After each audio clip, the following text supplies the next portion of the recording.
నమస్తే సార్. నమస్తే సార్. మీ పేరు? నా పేరు సైదులు అండి. ఎక్కడండి? మాది నల్గొండ జిల్లా తిప్పర్తి మండలం. ఓకే. మీకు ఎమ్మెల్సీ గ్రాడ్యుయేట్ అండి? నేను గ్రాడ్యుయేట్ అండి. నాకు ఎమ్మెల్సీ ఓటు ఉన్నది. గతంలో వేశారా ఓటు? గతంలో వేసాం సార్. ఓకే. ఇప్పుడు ఎమ్మెల్సీ బై ఎలక్షన్ జరుగుతూ ఉంది. అవును సార్. ఇందులో 52 మంది పోటీ చేస్తూ ఉన్నారు. మీరు ఎవరికి వేద్దాం అనుకుంటున్నారు?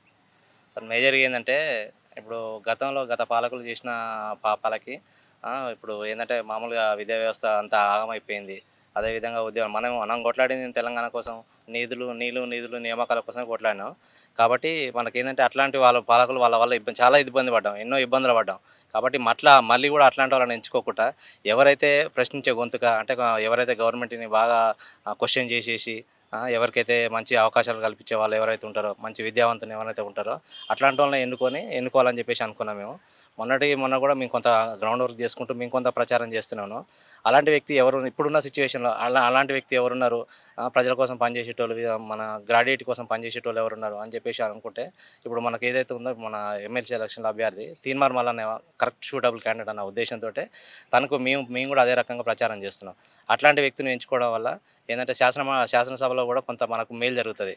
ఏంటంటే ప్రశ్నించే గొంతుకగా ఉంటాడు చేయబట్టి అందరికీ న్యాయం జరుగుతున్న ఉద్దేశంతో అతనికి ఓటేయాలని చెప్పేసి మేము తన ద్వారా కొంత ప్రచారం చేయడం కూడా జరుగుతుందండి. ఓకే అండి. ఇప్పుడు ఆయన అధికార పార్టీలో ఉన్నారు కదా, అవును. మీ నిరుద్యోగ సమస్యలపై చట్టసభల్లో మాట్లాడే అవకాశం ఉందంటారా? 100% ఉంటుంది సార్. ఆయన ఎందుకంటే గతంలో ఆయన ఇప్పుడు అధికారంలో ఉన్న అధికార పార్టీ అయినా కూడా ఆయన ఎప్పుడు కూడా ఆ రకంగా తన స్వార్థం కోసం ఎప్పుడు ఆలోచించుకోలే. ఏంటంటే మధ్యతరగతి కుటుంబాలకు కానీ నిరుద్యోగులకు కానీ మేలు జరగాలనే ఉద్దేశంతో అది అధికార పార్టీ కావచ్చు, ప్రతిపక్షం అయినా కావచ్చు, ఎప్పటికైనా తను ప్రశ్నిస్తూనే ఉంటాడు. అట్లాంటి వ్యక్తినే ఎంచుకోవాలని చెప్పేసి మేము కూడా కోరుకుంటున్నాం సార్. తనకున్న ఆస్తిని గవర్నమెంట్కి రాసిచ్చి జీరో పాలిటిక్స్లోకి వచ్చారు. అవును సార్. అది మీరు ఏ విధంగా చూస్తూ ఉన్నారు దాని మీద? ఆ విషయంలో మేము చాలా అప్రిషియేట్ చేస్తున్నాం సార్. ఎందుకంటే ఇప్పుడున్న రాజకీయ నాయకులు ఎట్లా ఉన్నారంటే రాజకీయాలకు వచ్చే దేనికోసం అంటే వాళ్ళ సంపాదన కోసం వస్తున్నారు. అట్లాంటి వ్యక్తి ఈ రోజుల్లో అలాంటి వ్యక్తి ఉండడం చాలా అరుదు. ఎందుకంటే తనకున్న ఆస్తిని గవర్నమెంట్కి రాసివ్వడం, అట్లాంటి వ్యక్తుల్ని ఉండడం చాలా మేము అదృష్టంగా భావిస్తున్నాం సార్. కాబట్టి అట్లాంటి వ్యక్తే కూడా మేము కావాలని కోరుకుంటున్నాం. మల్లన్న గారు మంచి మెజార్టీతో గెలుస్తారని మీరు అనుకుంటున్నారా? 100% సార్. గతంలో ఉన్న ఎమ్మెల్సీ అభ్యర్థి ఆయన సెకండ్ ప్రియారిటీ ఓట్లతోటే గెలిచిండు. ఇప్పుడు మల్లన్నకు అట్లాంటి సిచ్యువేషన్ ఏం రాదు. ఎందుకంటే ఇప్పుడున్న సిచ్యువేషన్లో భారతీయ జనతా పార్టీ కానీ, బీఆర్ఎస్ కానీ వాళ్ళ అభ్యర్థులు ఎవరో కూడా తెలియని పరిస్థితిలో ఉన్నారు. మల్లన్న ఏంటంటే మా పబ్లిక్ ఫిగర్ అంటే జనాల్లో ఉన్న వ్యక్తి, జనాల కోసం పనిచేసే వ్యక్తి. కాబట్టి అతను ఏంటంటే భారీ మెజార్టీతో ఫస్ట్ ప్రాధాన్య ఓట్లతోటే 100% గెలుస్తాడని మేము అనుకుంటున్నాం sir. Okay, thank you sir. Thank you sir. అలాగే ఇక్కడ ఇంకో పట్టుభద్రుడు ఉన్నారు, తనతో మాట్లాడే ప్రయత్నం చేద్దాం. నమస్తే సార్. నమస్తే సార్. మీ పేరు సార్? అంజనేయులు సార్ నా పేరు. ఓకే, ఎక్కడ? మాది నల్గొండ సార్, అంటే కట్టంగూరు మండల్ ఈదులూరు గ్రామం. ఓకే. ఇప్పుడు బై ఎలక్షన్ నడుస్తూ ఉంది ఎమ్మెల్సీ, 52 మంది పోటీ చేస్తూ ఉన్నారు. అవును సార్. మీరు ఎవరికి మీ ఓటు వేద్దాం అనుకుంటున్నారు? ఆబ్వియస్లీ తీన్మార్ మల్లన్నకే సార్.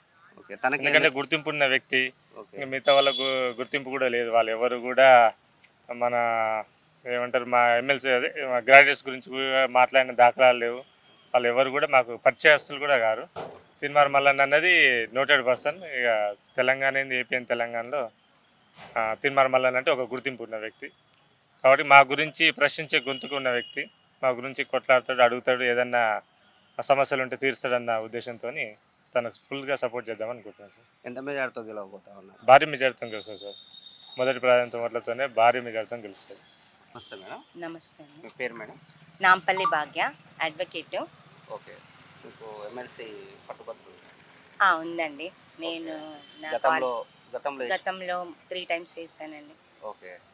మీరు ఇప్పుడు ప్రజెంట్ బై ఎలక్షన్ నడుస్తూ ఉంది ఎమ్మెల్సీ, 52 మంది పోటీలో ఉన్నారు. మీరు ఎవరికి ఓటేద్దాం అనుకుంటున్నారు? నేను 52 మంది అంటే ఇండిపెండెంట్గా వేసిన వాళ్ళు కూడా ఉన్నారు ఇందులో. నేను తీర్మాన్ మల్లన్న గారికి సపోర్ట్ చేయడానికి అంటున్నా. ఎందుకంటే తను గత 9 సంవత్సరాల నుంచి ప్రభుత్వం మీద విద్యార్థులకి ఉద్యోగాలు రాకుండా అవినీతిని మొత్తం ప్రశ్నించడం జరుగుతుంది. కాబట్టి తనకు ఏ అధికారం లేకున్నప్పుడే అంత ప్రశ్నించిన వ్యక్తి ఇప్పుడు తనకి ఎమ్మెల్సీగా మనము అవకాశం ఇచ్చినామనుకో, నిరుద్యోగులకి కానీ మన అవినీతి మీద కానీ ఎంతో పోరాటం చేసిన వ్యక్తికి ఒక ఛాన్స్ ఇచ్చిన వారం అవుతాము. ఇంకో తనకున్న ఆస్తిని గవర్నమెంట్కి రాసిచ్చి ఈరోజు జీరో పాలిటిక్స్లోకి వచ్చారు. దీన్ని ఏ విధంగా మీరు స్వాగతిస్తా ఉన్నారు? నేను మంచిగా స్వాగతిస్తున్నానండి. ఎందుకంటే తను నామినేషన్కి వెళ్ళే ముందే కోమటిరెడ్డి వెంకరెడ్డి గారి మినిస్టర్ సమక్షంలో తన ఆస్తిని మొత్తము గవర్నమెంట్కి రాసి ఇవ్వడం జరిగింది. తను ఎందుకంటే ముందు నుంచి కూడా అవినీతి మీద పోరాటం చేశారు. తన ఆఫీస్ మీద కానీ దాడి చేయడం జరిగింది. తన మీద ఎన్నో కేసులు పెట్టడం జరిగింది. అయినా కానీ నాకు ఆస్తులు అవసరం లేదు, నేను ప్రజల కోసము ఉన్న వ్యక్తిని అని చెప్పడం, తనకి ఇప్పుడు వచ్చిన అవకాశం బై ఎలక్షన్లో వచ్చింది కాబట్టి తనకు అవకాశం ఇచ్చి గెలిపిస్తే మంచి చేస్తాడని నా ఉద్దేశం అండి. తను అధికార పార్టీలో ఉన్నారు కదా, మరి ప్రశ్నించే గొంతుగా ఈ నిరుద్యోగ సమస్యల మీద మాట్లాడగలుగుతారా చట్టసభల్లో? ఖచ్చితంగా అండి. ఎందుకంటే ఆ అధికార పార్టీ అతన్ని సెలెక్ట్ చేసుకుందంటేనే మనం ఆలోచించాలి. ఎందుకంటే అధికారంలోకి వచ్చిన 100 రోజుల్లోనే 30,000 ఉద్యోగాలకి ఉద్యోగాలు ఇవ్వడం జరిగింది. ఇప్పుడు ఎలక్షన్ కోడ్ ఉండడం వల్ల మిగతా ఇవ్వలేదు. అదేవిధంగా టీఎస్పీఎస్సీ చైర్మన్ కూడా మార్చడం జరిగింది. తీర్మాన్ మల్లన్న గారికి టికెట్ ఇవ్వడం అంటేనే అతను ప్రశ్నిస్తాడు. ఉద్యోగాలు ఇవ్వకుండా కూడా గవర్నమెంట్ని కూడా అడిగే ఉద్దేశం ఉంటుంది. అందుకోసమే అతన్ని ఎన్నుకోవడం చాలా మంచి పని చేశారండి గవర్నమెంట్. మల్లన్న గారు ఎంత మెజార్టీతో గెలవబోతా ఉన్నారు? మల్లన్న గారు అత్యధిక భారీ మెజార్టీ అని నేను చెప్తున్నాను. ఎందుకంటే తన మీద పోటీ చేసే వ్యక్తులు ఏ విధంగా కూడా సొసైటీకి కానీ ఉద్యోగులకు కానీ గలం ఎత్తి అది పోరాడిన వ్యక్తులు కారు.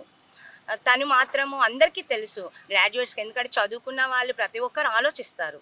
చదువుకొని వాళ్ళే ఆలోచించినప్పుడు చదువుకున్న వాళ్ళు ఆలోచిస్తారు, మా భవిష్యత్ ఏంటి, మేము రేపు మ్యారేజ్ చేసుకున్నా మా పిల్లల భవిష్యత్ ఏంటి, ఉద్యోగాలు వస్తాయి, మా నుంచి ప్రశ్నించే వ్యక్తి ఉన్నాడని ఆలోచిస్తారు. కాబట్టి ప్రతి ఒక్కరు ఓటేసి చాలా భారీ మెజార్టీ ఇస్తారని నేను అనుకుంటున్నాను. Thank you.